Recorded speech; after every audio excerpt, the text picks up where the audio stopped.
जय जगन्नाथ। आसीगला स्नान पुनई कालिया होइबे गजानन बेश जगत रही अनई राति पाहिले स्नान पुनई।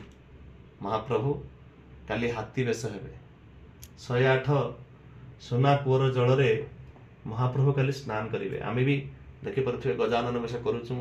ये महाप्रभु बलभद्र ये होती जगन्नाथ।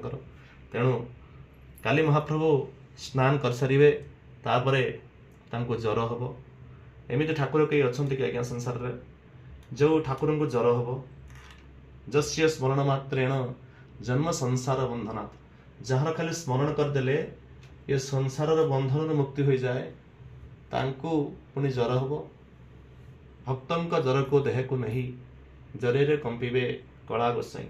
आम समस्त त्रिताप को हरण करी सब भक्त मानकर त्रिताप को हरण करी ठाकुर जर कंपीबे। आम भी महाप्रभुंकर बेश कर सुजोग पाइचु। मात्र 60% काम बोधे सरी जाइए और 40% काम ठाकुर सुंड बाकी अच्छी। ये जो स्नान पूर्णिमा समस्त मंगल हो। महाप्रभु समस्त कृपा करंतु एते के मिनती। जय जगन्नाथ।